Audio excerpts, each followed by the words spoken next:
Sud Radio, l'invité politique, Benjamin Glaise. 8h30 sur Sud Radio, parlons vrai avec mon invité politique ce matin, Pierre Jouvet, secrétaire général du Parti Socialiste et député européen. Pierre Jouvet, bonjour. Bonjour Benjamin Glaise. Et merci d'être avec nous ce matin sur Sud Radio. François Bayrou qui se laisse 2 mois pour finaliser son budget. Le Premier ministre a besoin de vous, les socialistes, pour rester en place. Que doit-il faire pour éviter d'être censuré par le PS ? C'est assez simple. Changer sa copie de A à Z. Si c'était un étudiant, on dirait à François Bayrou que sa copie est hors sol, qu'il est hors sujet et qu'elle mérite un 0 sur 20. Il veut faire... Il n'y a rien à garder dans ce budget. Rien n'est à garder dans ce budget. Rien. Mais rien. Même le fait de faire des économies ? Si, mais faire des économies, pas de cette manière-là. Quand on construit un budget et quand on se veut être à la hauteur, on doit penser les recettes et les dépenses et pas simplement expliquer aux Français qui travaillent qu'on va les ponctionner et qu'on va faire un budget de purge. Ce budget est un budget de purge qui va casser la croissance. Vous savez, on a, avec le budget de François Bayrou, la poursuite de ce qui est construit par le macronisme depuis 8 ans. Des cadeaux fiscaux aux plus riches qui ont totalement mis à plat le budget de la nation. Pourquoi ? Parce qu'Emmanuel Macron a décidé de supprimer l'impôt sur la fortune. Il a décidé de faire des cadeaux sans contrepartie aux grands groupes et aux entreprises. Et ce qu'on voit, c'est que depuis 8 ans, les milliardaires et les millionnaires dans ce pays ont vu leur patrimoine augmenter, ont vu leur niveau de salaire et de rémunération exploser, ont vu le niveau des dividendes totalement à des niveaux incompréhensibles et on veut faire payer à tous les Français les cadeaux qui ont été faits. Le gouvernement a pris un certain nombre d'engagements tout de même en votre direction. Projet de loi contre la fraude fiscale à l'automne, lutte contre la suroptimisation fiscale via les holdings, contribution de solidarité sur les plus hauts revenus. Tout ça, c'est pas suffisant selon vous ? Non, c'est pas suffisant parce que je vous le redis, ce budget est un budget d'attaque frontale sur les Français. Quand on dit aux Françaises et aux Français qui travaillent qu'on va leur enlever 2 jours fériés pour économiser un peu moins de 5 milliards d'euros et que vous savez que les 5 milliards d'euros, c'est l'équivalent de ce que rapportait l'impôt sur la fortune chaque année, eh bien en fait le gouvernement dit à tous les Français, vous allez travailler 2 jours de plus dans l'année gratuitement pour financer l'impôt sur la fortune. Eh bien ça c'est inacceptable. Quand on dit les services publics vont être mis à l'os, c'est tous les Français qui sont sanctionnés. En fait, si on est sincère, il y a de fortes chances pour que le PS censure le gouvernement à l'automne. En fait, c'est comme LFI, mais vous assumez pas totalement ? Moi j'assume totalement et je crois que les socialistes assument totalement. Les socialistes feront des propositions à la rentrée sur nos propositions budgétaires. Propositions d'économie, propositions de recettes supplémentaires, avec par exemple la mise en place de la taxe Zuckman, qui est 2% sur les 1800 foyers en France, 1800 foyers en France sur le patrimoine, qui permettrait de rapporter, écoutez bien ça, 20 à 25 milliards d'euros. 1800 personnes sur 2% de taxes sur leur patrimoine qui ont plus de 100 millions d'euros de patrimoine. C'est de ça dont on parle. Ça rapporterait la moitié des économies. Bien, nous disons à François Bayrou, soit la copie est revue, soit les socialistes censureront François Bayrou. Sur cette loi Zuckman, le gouvernement dit non. 8 syndicats ont publié hier une pétition pour l'abandon, les pétitions qui sont à la mode en ce moment, pour l'abandon des mesures budgétaires de François Bayrou. Vous l'avez signé ou pas ? Non, je ne l'ai pas encore signé. Nous, on est dans le débat politique et en tout cas on accompagne et on soutient ces initiatives parce que vous voyez bien dans quel état ce budget met aussi le pays. On voit cette incapacité à prendre par les cornes les difficultés qu'il y a et je le répète, mais vouloir faire travailler plus les Français, supprimer la 5e semaine de congé payé en proposant une financiarisation de la 5e semaine de congé payé, ne pas mettre cette taxe Zuckman qui est un impôt sur le patrimoine, c'est finalement inacceptable. Contre la multiplication des arrêts maladie. Oui, mais pourquoi pas ? Mais en fait, on prend. Vous n'êtes pas opposé mais moi, je sur suis principe. Moi, vous savez, par principe, je suis pas opposé à ce qu'on aille chercher les capacité qu'on peut avoir à faire des économies. Mais en fait, il faut pas prendre les sujets par le petit bout de la lorgnette. C'est pas en faisant croire que, en réglant quelques points sur des arrêts maladie ou sur des Français qui tricheraient, parce que c'est ça qu'il y a aussi derrière, qu'on arrivera à régler le problème des déficits de ce pays. Les déficits dans ce pays, ils ont été creusés par Emmanuel Macron, par ses majorités successives, et le budget qui est proposé aujourd'hui par François Bayrou va casser la croissance, taper sur les Français qui travaillent et toujours épargner les plus riches. Ce n'est pas possible de continuer comme ça. Pierre Jouvet, je rappelle, secrétaire général du Parti Socialiste, plus léger, quoique le ministre de la Santé, Yannick Neuder, qui se dit très favorable à la sieste à l'école et même au boulot. Elle vous a surpris ou pas, cette sortie du ministre ? Non, elle m'a pas tellement surprise, parce qu'en réalité, Yannick Neuder est un ministre sérieux, qui travaille et qui connaît ces sujets. Et je partage pas les analyses de Yannick Neuder toujours, notamment sur la coercition à l'installation des médecins, que par exemple est un sujet que moi je pousse.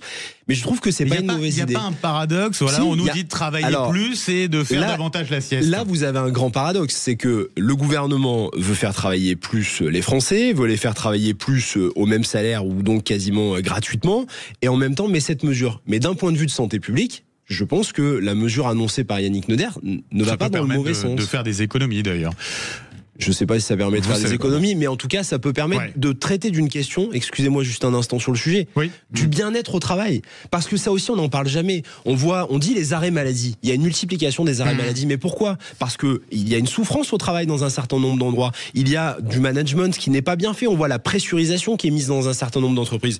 Donc moi, je dis que tout ce qui peut améliorer le bien-être au travail peut être une bonne mesure. Le PS qui se prépare à une éventuelle dissolution de l'Assemblée nationale, est-ce que vous allez proposer, pour être clair, des candidats dans toutes les circonscriptions, y compris face à des insoumis sortants? En tout cas, nous serons prêts au début du mois d'octobre, c'est-à-dire au moment du débat budgétaire à l'Assemblée nationale, à avoir des candidats dans les 577 circonscriptions. Il est évident que nous discutons avec nos partenaires de gauche, avec Olivier Faure et le Parti socialiste. On a mis en place une ligne au moment du congrès qu'on a appelée de Ruffin à Glucksmann. Voilà le périmètre sur lequel nous voulons travailler. De François Ruffin à Raphaël Glucksmann. C'est-à-dire les socialistes, les écologistes, les communistes, l'après, c'est-à-dire les insoumis qui ont été purgés du mouvement insoumis, pour faire ce bloc de rassemblement de la gauche qui est la seule capacité que nous avons à être collectivement au deuxième tour et à gagner les élections. On va avoir 3 législatives partielles d'ici là. Est-ce que vous respecterez les accords ici du nouveau Front Populaire pour ces élections? Nous serons prêts dans les 3 élections législatives partielles qui arriveront. Les socialistes même dans la 5e circonscription des Français de l'étranger qui avait été proposée à la France Insoumise. Nous sommes vous aurez un candidat. Nous sommes en train de regarder ce qu'il en est. C'est une forte possibilité que nous ayons un candidat dans cette circonscription. Pourquoi ? Pas par principe.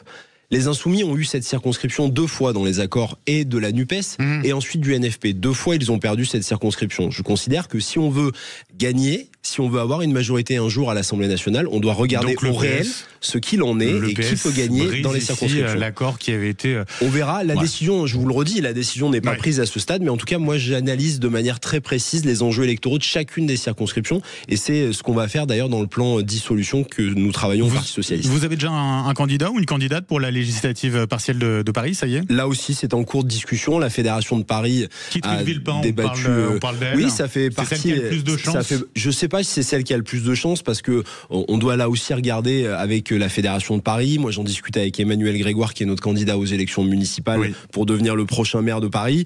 Donc, on va prendre une décision dans les jours qui viennent. On est en train là aussi de regarder les bons profils. Il n'y a pas de raison de se précipiter. Il faut regarder les meilleurs profils. On voit dans cette circonscription qu'il y a beaucoup de divisions. De Michel Barnier à la future condamnée Rachida Dati. Nous avons une chance de gagner cette circonscription et nous ferons tout pour la gagner. Parlons justement de Rachida Dati, renvoyée en correctionnel pour trafic d'influence, notamment dans l'affaire Renault à Nissan. Vous dites au PS qu'elle doit démissionner de son poste de ministre.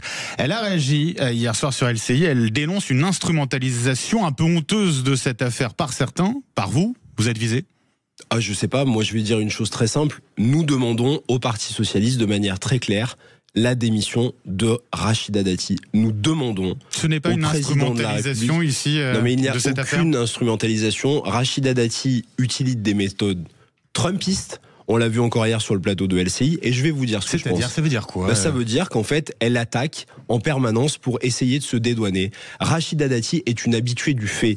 Rachida Dati, aujourd'hui, est renvoyée devant le tribunal correctionnel pour des faits extrêmement graves. Elle était députée européen, elle faisait en même temps des notes pour des grandes entreprises. Et bien, nous verrons le procès. Mais moi, je vous dis une chose, il y avait des règles dans ce pays qui étaient de dire que quand un homme ou une femme politique était mis en examen, il démissionnait de ses fonctions ministérielles. Rachida Dati est une voyou, je vous le dis. Rachida Dati est une voyou. Ses méthodes sont inacceptables. Ce sont des mots très forts. Oui, ce sont des mots très forts que j'assume.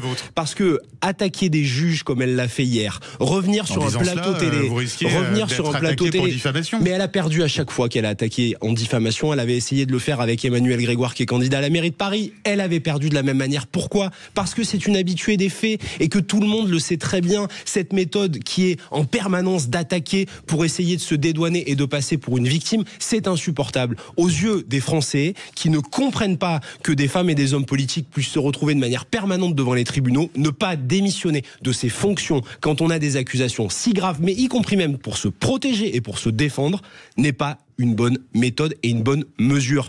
On l'a vu avec Nicolas Sarkozy qui pendant des années a expliqué qu'il était innocent. Nicolas Sarkozy, ancien président de la République, qui s'est retrouvé avec un bracelet électronique. Eh bien, je crois que chez les Républicains, c'est une coutume aujourd'hui que de vouloir attaquer la justice. Un mot, secrétaire général du Parti Socialiste, je le rappelle, Pierre Jouvet, un mot sur cette loi du plomb, ça concerne les agriculteurs, mais pas que. Que demandez-vous à Emmanuel Macron ce matin ? Qu'il ne promulgue pas la loi, qu'il demande une deuxième lecture au Parlement, qu'il convoque un référendum ? Qu'est-ce que vous demandez ? Nous demandons en premier lieu à Emmanuel Macron, en attendant la décision bien sûr du Conseil constitutionnel. En attendant la décision du Conseil constitutionnel, nous demandons qu'il convoque une nouvelle lecture au Parlement, qu'il active l'article 10 pour permettre d'avoir un débat, ce qu'il n'y a pas eu sur cette loi du plomb, parce que c'est ce qui me paraît dès cet été ou dès la reprise, en tout cas, de la session au Parlement. Mais il faut que Emmanuel Macron François Bayrou puisse le plus vite possible. Réagir. Je verrai ce qu'il en est. Pas l'occasion, là, finalement, c'est ça ? Non, c'est pas une question d'occasion. On a le débat budgétaire et on en a parlé au début de notre émission. Je pense que l'épreuve de vérité pour François Bayrou sera au moment du budget. Mais en tout cas, sur la loi du plomb, moi, je salue la formidable mobilisation populaire et le sursaut, finalement, des Françaises et des Français qui ne veulent pas être empoisonnés, d'une grande partie des Françaises et des Français qui ne veulent pas être empoisonnés et qui demandent que ce débat puisse avoir lieu à l'Assemblée, ce que nous demandons aussi, et donc j'espère que le président de la République prendra ses responsabilités. Pierre Jouvet, vous êtes également député européen, l'Europe qui va baisser le budget de la PAC, la politique agricole commune. Vous savez si les aides réservées aux agriculteurs français vont diminuer dans les prochaines années ? Nous nous battons pour que ça ne soit pas le cas. On voit que ce budget qui est proposé au niveau européen est un budget de baisse drastique, qui est très inquiétante, parce que là aussi, on voit que les mêmes causes produisent les mêmes effets. Les libéraux et la droite en France comme en Europe sont en train de faire des purges et des économies sur le dos de celles et ceux qui travaillent,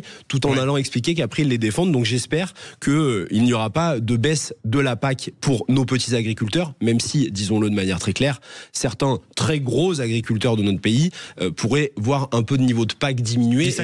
Et moi je demande, je pense qu'une partie des agriculteurs, des gros agriculteurs, s'accaparent, qui ne sont en fait plus des agriculteurs, qui sont des businessmen, s'accaparent une partie de la PAC qui empêche nos petits agriculteurs dans nos territoires ruraux de pouvoir bénéficier largement du soutien que l'Europe doit leur apporter. Et c'est pour ça que nous demandons notamment une renégociation du deuxième pilier de la PAC qui permet non pas seulement de vérifier la prime à l'hectare, c'est-à-dire quand vous avez des grandes exploitations, mais d'aller plutôt sur des exploitations utiles et à taille humaine. C'est ce que nous soutenons. Pierre Jouvet, on parle de Ségolène Royal ou pas ?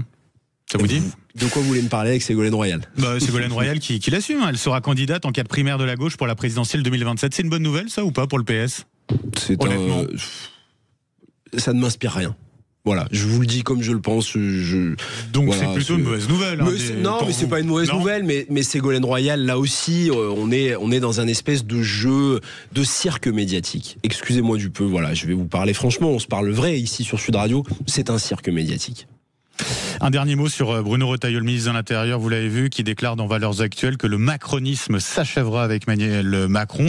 Ce n'est le macronisme ni un mouvement ni une idéologie. Vous auriez pu dire ça d'ailleurs au Parti Socialiste, non ? Oui, mais contrairement à Bruno Retailleau, nous ne mangeons pas dans la gamelle du gouvernement qui est un gouvernement choisi, construit par Emmanuel Macron. Et donc en fait, Bruno Retailleau est dans un espèce de jeu de faux semblants. Il dénonce dans Valeurs Actuelles, pour parler à l'électorat très à droite et d'extrême droite, le macronisme pour essayer de se faire une grande image.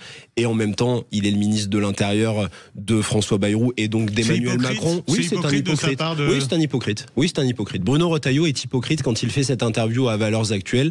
Et je crois qu'à un moment, il faut assumer. Si Bruno Retailleau n'est pas à l'aise dans le socle commun qui n'existe pas, et on le voit d'ailleurs dans cette élection législative à Paris, dont on a parlé, où tout le monde est éclaté et divisé, bien qu'il quitte le gouvernement plutôt que d'aller faire des déclarations intempestives qui là aussi ne font que du commentaire politique sur les plateaux télé et qui ne servent à rien et qui ne servent à rien non plus dans la vie des Français sur la sécurité. Bruno Retailleau ferait bien de parler des problèmes de sécurité du quotidien plutôt que de faire des déclarations politiciennes pour penser à l'élection présidentielle, donc c'est totalement hypocrite. Pierre Jouvet, secrétaire général du Parti Socialiste, député européen. Grand merci d'avoir été avec nous ce matin à vous pour sur Sud Radio et très belle journée.